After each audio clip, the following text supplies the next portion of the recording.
Coming up on the Inside Indiana Business Television podcast, downtown Indy's opportunities and challenges. An Indiana farmer banks on healthy Hoosier oil. IU Health plans a $55 million cancer center. We talk to Indiana State University's new president, who is making history at the school. A sports management software company lands new funding.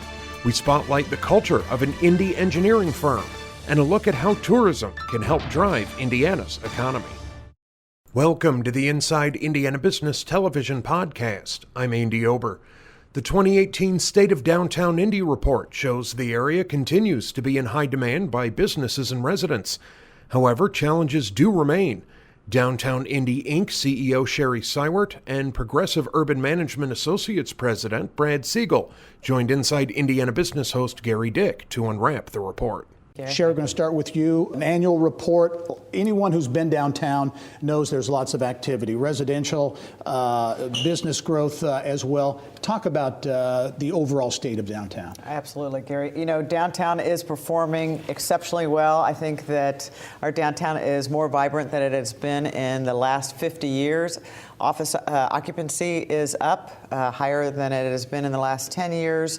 The residential numbers continue to climb. We've got 28,000 residents living in our downtown footprint now. The single family and condo assessments are going up. The values are heading in the right way. So everything's going well downtown. People wonder when the building will level off. Have you seen some leveling off on the residential? We are starting to see some leveling off. We still have 3,000 more units of multifamily housing in the pipeline, but we are starting to see that vacancy rate inch up just a little bit, around 6%. So still healthy, but it is inching up just a bit. Brad, you have worked in a consulting basis with Indianapolis for a number of years, many other communities around the country, and you have some history here and have kind of seen the evolution of downtown Indianapolis. Yeah, it's really inspiring actually to see what has happened in downtown Indianapolis. Great investment initially on the public sector, and then the private sector responded exceptionally well. As you look at what makes Indianapolis tick, if you will, what's happening here that is making this place go? Indianapolis is benefiting from different demographic and lifestyle trends that we're seeing in cities all over the country right now. So there are different generational preferences to be downtown, both younger people, millennials, and also older people like myself, boomers, right, want to be in urban environments, and it's a trend we see everywhere. Talent attraction and retention, Sherry, obviously is a huge issue all over the state of Indiana. Creating that live, work, play environment, I know, is a big focus in downtown Indianapolis. Do you see that continuing to take place? I do. You know, with the number of, again, residents moving into downtown, we're seeing it's not a 9 to 5 downtown any longer. It is a 7-day-a-week, 24-hour-a-day. Mm-hmm. So we're seeing folks on the street. We're hearing for folks asking for those neighborhood amenities, and certainly folks want to have a vibrant environment. Yeah, in terms of challenges, I look through the report, a perception issue when it comes to crime, safety. Yes. So we conduct a perception survey every year for the last 24 years, and this year we were a little concerned that we've seen a dip in the perception of safety and cleanliness in downtown. When asked the question from folks why that is, we were told because of the homeless and panhandling population. Mm-hmm. As you look at another big issue, I know for your organization, others downtown, an economic investment district, an EID, that you need 50% signatures of homeowners in residential and business commercial property owners. Correct. Where are you at? You're facing a May 11 deadline. May 11th deadline, so we just have approximately 3 more weeks. We're at 45%, so we need roughly 50 more petitions signed. Okay, what will that district do? So that district will, as we talked about, that concern for safety and cleanliness, that will be the core of the service delivery for the EID. But then, when we start to think about inspiration related to planning for the future for downtown, as well as marketing, trying to get businesses to locate here. So a variety of services are offered. Brad, I want to get a question to you as we wrap up here on Amazon. Everybody's talking about Amazon, the HQ2 project, Indianapolis in the top or the final 20. Why would Amazon, in your view, be interested in Indianapolis? So full disclosure, Gary, I'm from Denver, which is another one of the final cities. Yes, yeah. Indeed, friendly competitor. Cities like Denver, a city like Indianapolis, we're on that list because of the talent attraction. Right now, economic development decisions like Amazon are completely driven by the availability of young, skilled talent. So Indianapolis has a high concentration of younger people, 20 to 35. You've got great educational institutions to keep that going. Importantly as well, you have a very moderate cost of living, great quality of life. So I think from a national perspective, Indianapolis is perceived as a bit of a dark horse, but I wouldn't undercount your chances on this. All right, very good. The State of Downtown 2018, a vibrant downtown continuing to grow. Sherry Sywert, also Brad Siegel. Thank you both for being here. Thank you. Thank you. Still to come, IU Health has big plans for a new cancer center, and Indiana State University's new president outlines her vision. But first, Converse, Indiana farmer Mark Boyer is seeing success with his idea to use crops like sunflowers and canola that are often planted in rotation with corn and soybeans to make healthy, Hoosier-grown oil. A collaboration with Hunt Family Farms has resulted in products that have found their way onto menus at local restaurants. Healthy Hoosier oil owner Mark Boyer and Nathan Hunt with Hunt Family Farms came in studio to talk about the partnership. This is an interesting story on multiple levels. First of all, Mark, how did this really begin? How did you get into producing this oil? Well, was just simply an effort to add diversity to our crop rotation. Mm-hmm. We're traditional commodity crop farmers that were looking for diversity, and this, after a lot of research, this is kind of where we landed. Yeah, well, let's talk about this oil. And as we were talking off camera, the uniqueness, you say, is really about the process. So talk about the process you make. The uniqueness really in the oil is the cold press process, and where the oil crop is run through what's called a cold press, the oil never gets above 120 degrees when it's being extracted. It's simply the oil is squeezed out of the crop, for lack of a better term, and then it's filtered down to 1 micron, and that is finished product.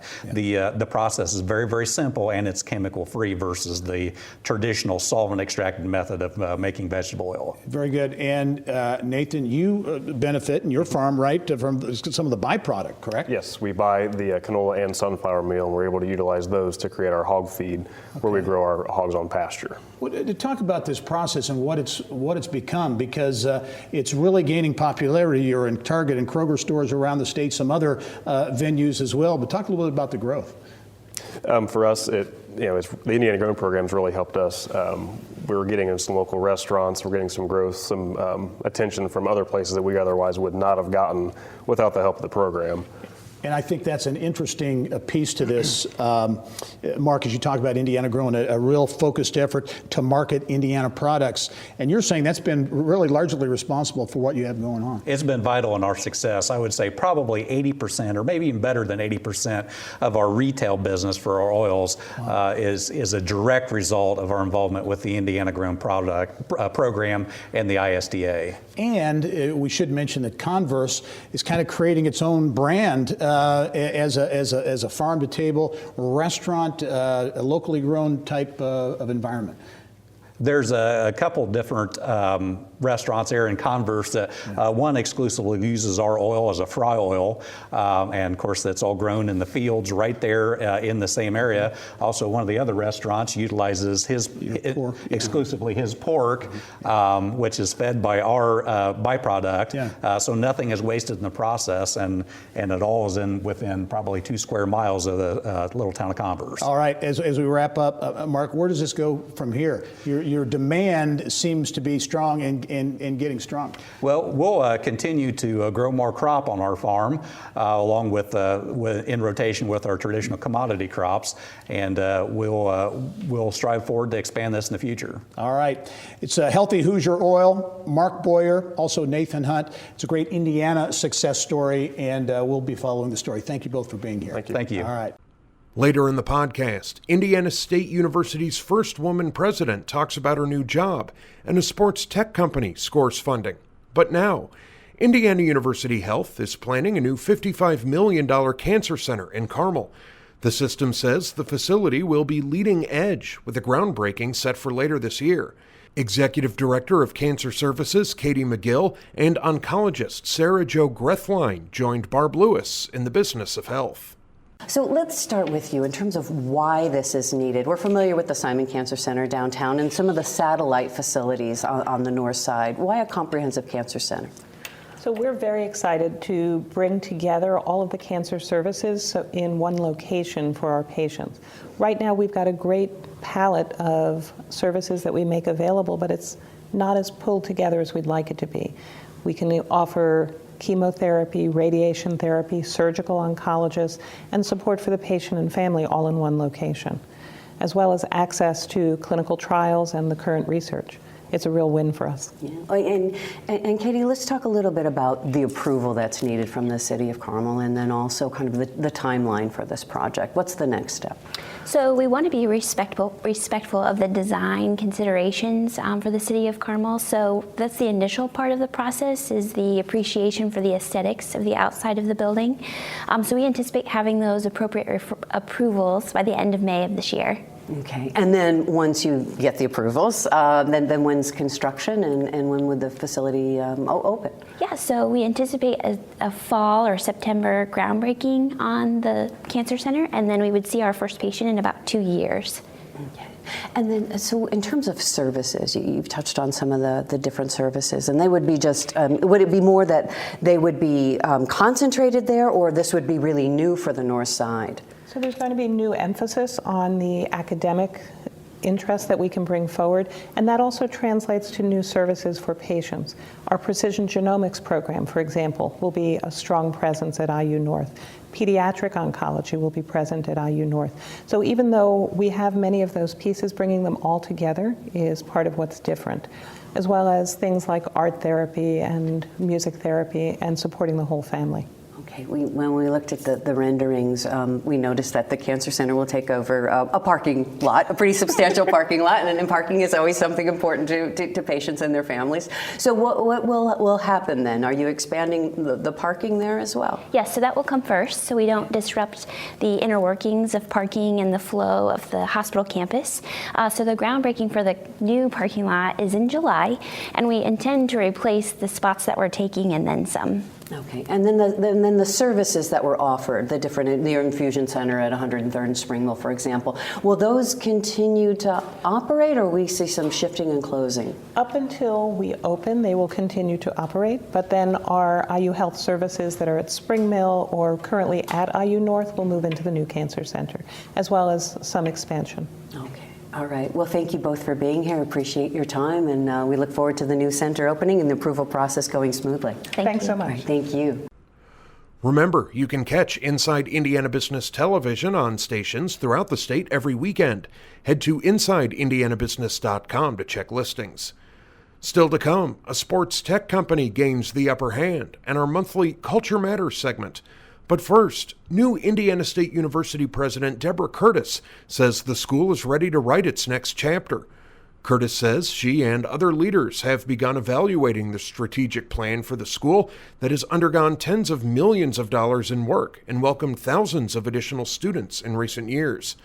ISU's first woman president discussed her vision in our Ion Education segment. As an ISU alum, you're familiar with the campus, but people who haven't been on campus for a while, it's changed a lot, and a lot in a positive way, a lot of physical changes and changes that had really gone on in the Terre Haute campus. That's absolutely true. Several decades ago, since I was a student there, and my experience there as a graduate student was it was a somewhat urban campus, streets running through here and there, and it was wonderful at that time. But from President Landini's time on, the presidents have maintained a fidelity to the master plan of really turning this into a college campus environment, and we're doing that. Your inauguration was a week ago, and on that day, it marked 100 days on the job. So the first 100 days, your impressions, any big takeaways? Well, a couple of pieces. First of all, Indiana State's poised to launch for our next chapter. Dan Bradley, as president, did a wonderful job of bringing us to this point. And now it's really engaging with our friends on campus, our colleagues, but also the community, the city, the county, the Wabash Valley, and saying, what does the next level for Indiana State in this area look like? So that's truly a sense of opportunity. Yeah, can you talk a little bit more about that? Because one of the themes or the theme of your inauguration was partnerships. So you obviously believe in that. How can those partnerships take shape? Well, Indiana State University has always been engaged in partnerships. We haven't always lifted those up as much as we intend to now. The kind of work we do at our institution requires participation. It's a little bit of an overused phrase, but it does take a village to really prepare the workforce for the state of Indiana, and that's what we do, and that's what we've done for a long time. So we engage with community action groups, community leadership, city, council, businesses, manufacturing, and I'm going to say particularly the other higher ed institutions, and the K-12 system in the Wabash Valley as well. Talk about enrollment and wanting to continue to enhance and advance enrollment. Positive steps certainly over the last number of years. What's the future student at ISU look like? Well, all we have to do is take a look at the changing demographics for college-going students in this nation right now and know that's the demographic of the student that Indiana State has served for many years. We're a lot of first-generation college-goers, a lot of Pell-eligible students. If we had not been affording this opportunity for access and affordability for them, many of these students might not have had an option. That's the demographic going forward. So we are indeed going to be recruiting those students and providing them that entree. But along with that, we're going to be actively engaged in widening the funnel for students at Indiana State. The Commission for Higher Ed shares with us 750,000 Hoosiers have some college and no degree. We need to be of service to that population. A lot more who are non-traditional students who are looking maybe not for another degree, but some just-in-time education, some 12, 15-hour certificates that move them forward in their careers. I like to use the example of computer science. Maybe 10 years ago, you were in a degree in computer science and your employer says, we need you to pick up some expertise in cybersecurity. Do we have that available? 12, 15 hours, that allows that person to move forward. Yeah. A final question for you. You touched on partnerships with other academic institutions in the Wabash Valley, and there are numerous, and the business community. Do you see Indiana State playing a leadership role in really engaging in economic development and the growth of West Central Indiana? We truly will be. Indiana State needs the Wabash Valley to be a destination, not just for recruiting students, for our employees, for our staff, for our faculty, to recruit faculty is another piece that sometimes folks don't think about. But also when we do well, the Wabash Valley does well.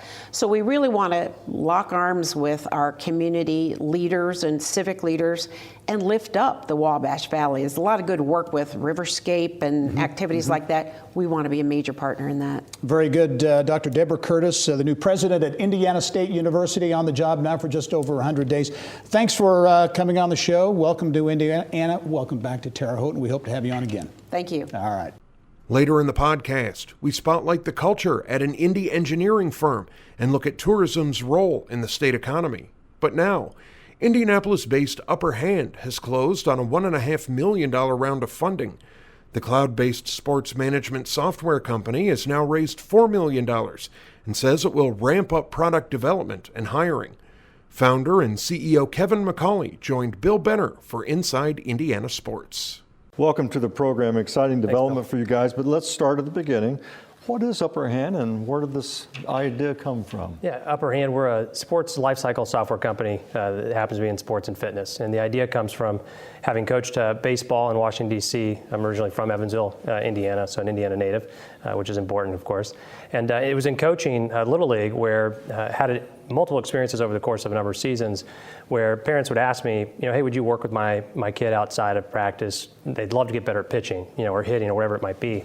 And so I started training outside of practice to make a little extra money and then to also help these kids develop. And I'll never forget the first lesson or session that I had afterwards. I was excited to talk to the parent about how the kid did. And they hand me a paper check with the kid right there. And as a Kelley School grad, sort of thought to myself, man, how is this the best way we do business in sports and fitness today?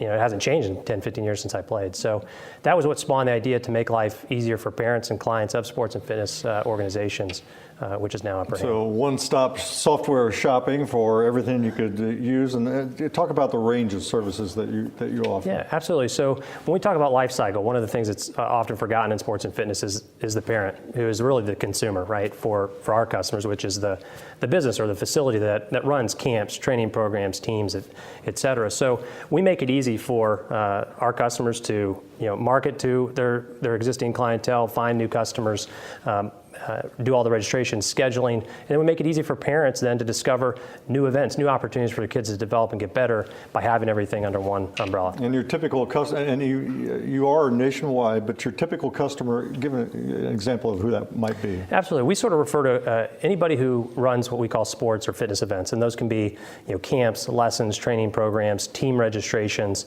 So a typical customer, Matt Dugan Sports Performance here in town would be an example, Power Alley Baseball. We have customers all across the country. So if you're running a sports event, you can use our platform to make your life a little easier. A group called Park 10 Capital has just invested, you just announced this, $1.5 million into your company. That's great news. And you intend to do what with this investment? Well, for decades, sports and fitness has not seen a real investment in technology and innovation when it comes to running the operations behind an organization. And so we're taking that capital and investing it heavily into the product and technology side to start introducing, the types of things that parents would expect anywhere else they go to shop or do business in their daily lives. So we're very excited about taking that capital and investing it into the innovation of the software. And so if people want to learn more about Upper Hand, how can they do so? Well, just go to getupperhand.com online. Of course, is going to be the best place to learn about what we do and what we've got going on. Well, Kevin McCauley, this is exciting, and you're a great example of a local guy starting with a dream and bringing it to reality. Now employ about 20? Yeah, we're just about 20, hoping to be 24, 25 by the end of the year. All right. Kevin McCauley of Upper Hand, thanks for being on the show. Thanks, Bill. Pleasure. Best of luck. Still to come, a look at Indiana's fastest growing job sector. But first, an Indianapolis-based architecture and engineering firm says its headquarters is designed to meet the collaborative needs of the industry with what it calls a new age feel. BSA Life Structures is the subject of this month's Culture Matters segment with First Person Managing Director Mark Minner. We're talking about BSA Life Structures, a company with a very specific vision. Yeah, it's been a great firm for Indianapolis, a great success story. Fun to watch them continue to iterate and grow throughout the years. And you're right, focused really on three main areas: healing, learning, discovery. So that's healthcare, education, and sciences. And those buildings are pretty complex and require a lot of expertise. Let's talk about the space at BSA Life Structures. They moved into new space in the Keystone at the Crossing area, just north of 465, around 1997. Very open space. Yeah, it's honestly, it's a beautiful design. When you step off the elevator and you walk into their space, it kind of leaves you a little bit in awe. It's enormous. Open concept feel to it, so it allows for a collaboration when you're dealing with architects and engineers and designers, and you've got a lot of different folks that need to come together and collaborate. You need a space that's able to accommodate that, and that's what they were able to do. It has a very, very new age feel, and obviously being in the line of work that they're in, it's good to have a space that reflects that every day for the employees. And you mentioned that collaborative environment when it comes to culture at BSA Life Structures. They have offices not only here in Indianapolis, but Atlanta, Austin, Denver, Kansas City, St. Louis, and Raleigh. So they've got a lot of offices, and they really don't consider Indianapolis to be that quote-unquote traditional corporate headquarters. Yeah, it's interesting. They kind of have this one firm mentality that each of those different locations, they're not just pigeonholed into a certain silo. They're really reflective of the organization as a whole. And as they look to acquire, and they've added these different locations and built these locations, they've done so with culture in mind. They want it to have the same ethos that it does in Indianapolis, so that wherever the employees are, they can feel the same part of the team. The company's president is Melissa Davis, and I know on your recent visit to the office, you asked her about what really makes people want to work at BSA Life Structures. I think people work at BSA because we design very complex buildings that affect lives, healthcare, learning and discovery, science research. has a direct impact on everyone's life around the world. And I think knowing that the research facilities that we're designing or helping develop cures it gives meaning, a totally different meaning to what we do than just designing nice spaces. Mark, it's interesting. Melissa, I don't think is necessarily a traditional architectural firm leader, right? She's an interior designer by trade. She'd probably be the first one to tell you that, right. and you get a sense there. Melissa has just an incredible energy, the interior designing background. She's been with the team for a while, and I think it's really cool that one of the things she talks about a lot, getting the right people in the right seats, and part of that is her own journey, right? One of the things she's really good at is the people side of things, and the organization, the leadership team knows how important that is for their team, so they know that if they can put her in the right seat to help drive better engagement throughout the organization, the team's just going to continue to be in a better and better spot. 150 employees company-wide, about 150 here in Indianapolis. BSA Alive Structures, Mark Minner, as always, thanks for joining us. Great perspective. And finally this week, a study commissioned by the Indiana Office of Tourism Development shows tourism remains the fastest growing job sector in Indiana. In 2016, more than 79 million visitors spent more than $12.2 billion in the state, both records. KSM Location Advisor CEO Tim Cook and President Katie Culp offer some perspective on tourism's role in economic development. Yeah, and a topic that really is, I think, emerging and growing in a big way around the state, and that's tourism, and using it as an economic development tool. I just mentioned those numbers, which are staggering. So it's big business, but increasingly the state as a whole and communities and regions are really trying to leverage it for economic development. And I think it really has two components to that. There is the direct impact, the financial impact of having an event or having an attraction that brings people in, spending money, sales tax revenue, all that stuff. And then there's the second impact, which is you're getting people into our state and communities, and they're getting exposure to areas that they might not otherwise go because we've given them a reason to do so. And what we all hear over and over again is that once someone's visited Indianapolis or wherever, that they're like, oh, wow, this is a really cool city. So I think it's got kind of a double whammy impact. Yeah, let's talk about some specifics, because I think it's interesting how you can match up the tourism piece with specific sectors of the economy. Obviously, coming up the month of May, sports tourism is big business in the state. The month of May is a perfect example of that. Yeah, and as Katie touched on, you have the big events, and that's something that you can showcase. And then you're bringing people in from outside the state. It's a good opportunity for them to see the state. It's a good opportunity for the state and the local officials to show off what we've got here in central Indiana.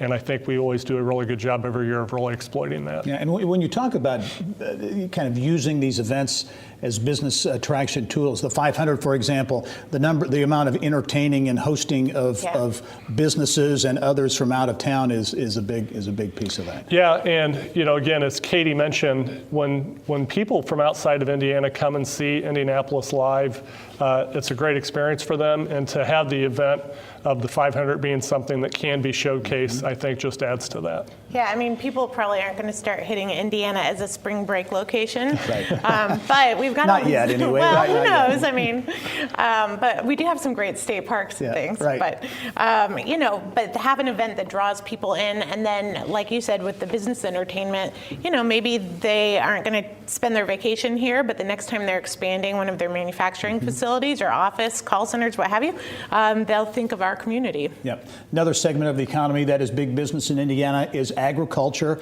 and agritourism is really becoming a big thing.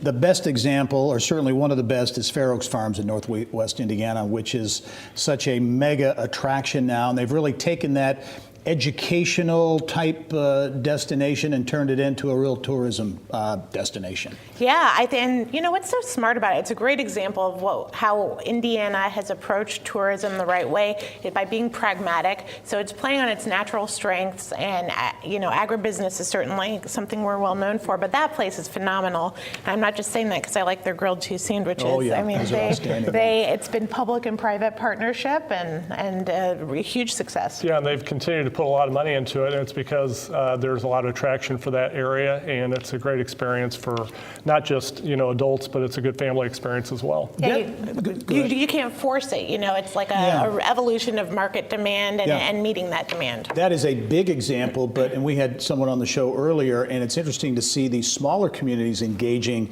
in this agritourism. Converse, Indiana is developing this reputation as a farm to fork type destination with multiple restaurants. Farms in the area are feeding that, and it's become a destination for that. Yeah, and I think it goes back to this idea of playing to your strengths. And if you've got an amenity that you can develop locally that's going to be a tourism attraction, I think that's a really smart approach. Craft distilleries, craft breweries, I should say, growing in a big way around the state. I think there were 30 or 40 a few years ago, well over 125 or 30 now. But as you look at the breweries, the wineries, and now distilleries, distilling in Indiana, that's become part of that piece. Yeah, and it's you get two pieces to it. You have the people that visit them every day, but then in Indiana, if you look at like Sun King, and they have the Canvitational every year, up at Three Floyds, up in Munster, they have Dark Lord Day. Those are big attraction events where they're bringing people in, not just from the area, but from outside the state. And those are really good economic development engines for those local economies for a 2 to 3 day period. Yeah, and how about these craft breweries? Because it seems to me, from an economic development standpoint, that many communities and downtowns and redeveloped areas, they're trying to get these breweries to be part of the vibe in their particular community. Yeah, it's an economic development tool, but it's also a community development success because it's helping revitalize some of these downtown areas that were starting to become a little, obsolete.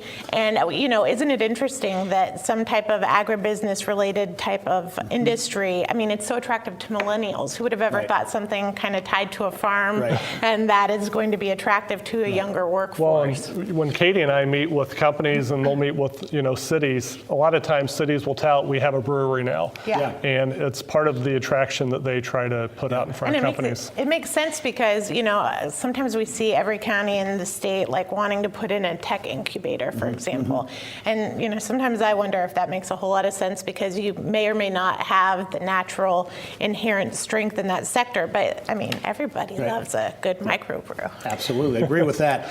A great example. Radius, Indiana, in kind of south central Indiana, is really embracing tourism now and making that a strategy. So you're talking French Lick and the caves and caverns, lakes, the natural resources they have, saying, look, we've got these things, let's put money behind creating a destination, real strategy. Yeah, and it's another good example of the private partnership opportunities. If you look at like French Lick and West Baden and what Bill and Gail Cook put into that from an investment standpoint and how they've really revitalized that area, that's been really exciting. Yeah. It certainly takes private sector investment and public, but what's cool about Radius, their involvement, is that you get a professional and some experts to help direct where you can get the most return on your dollars and your tourism investment.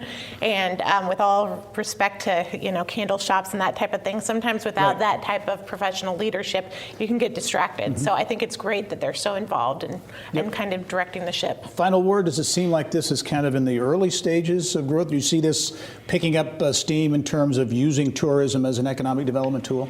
Yeah, I think it's becoming a more robust use. I think it's a good use. I think it's important to keep it somewhat restrained. As Katie said, this is never going to be a spring break destination, but I think it can be used very effectively in the right way. Yeah, we Hoosiers are pragmatic people, so I suspect that will continue. Very good. Well, great take on tourism as an economic development tool. Tim Cook, Katie Culp, thanks very much from KSM Location Advisors.